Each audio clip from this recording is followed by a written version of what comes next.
Hey, it seems like the dreams like the world is fucked up. I got killed mics. It seems like it feels like all this bullshit. What up, though, man? It's early in the morning. It's Sunday, Sunday.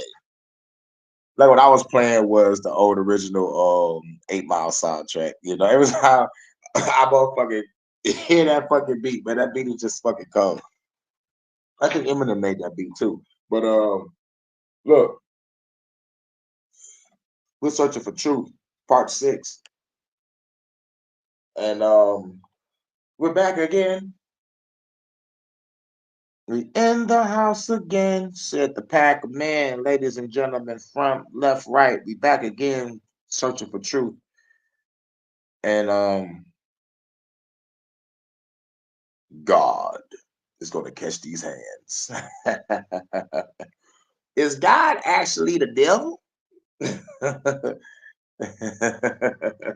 Is the devil God or is God the devil? We're gonna search for truth and we're gonna break this shit down because at the end of the day, it's Sunday, and everybody wanna go to church and give up the shame, guilt, and regret just to get out of church and be the worstest they was before they got in that bit.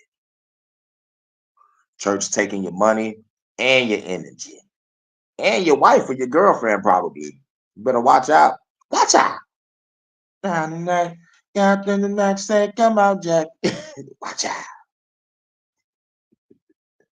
And instead of getting shadow banned, you'd get one of these. But the question is, what blasphemous secrets was the Inquisition trying to silence? Well, see, in the dark halls of the Inquisition archives, hidden away for centuries, a mysterious book was discovered known as Interrogatio Johannes, or the Grand Rising, what up, Dope Prime? I and Octavius Prime. We are from a distant land on the Cybertron. Had to kill some motherfuckers. What up, Doe? Salute to the brother enemies public. Make sure y'all subscribe to his channel. Great revolutionary brother. Great content. Great content over there. That's right. Shouts out to the enemies public. Give it up, give it up, give it up, yo. Give it up, give it up, gotta give it up. Never represent to a dumb shit. I was just listening to Public Enemy earlier and shit.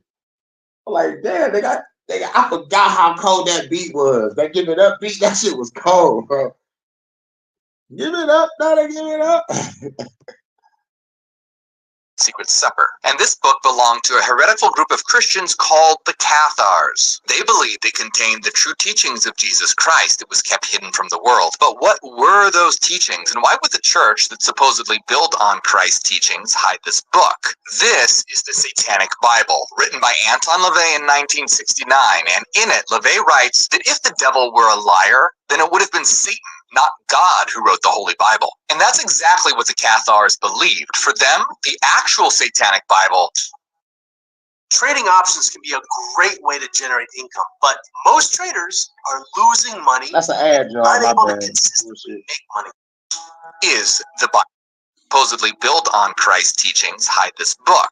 This is the Satanic Bible, written by Anton LaVey in 1969, and in it, LaVey writes that if the devil were a liar, then it would have been Satan, not God, who wrote the Holy Bible. And that's exactly what the Cathars believed. For them, the actual Satanic Bible is the Bible itself. Now that might sound crazy, but yeah, it sounds real crazy.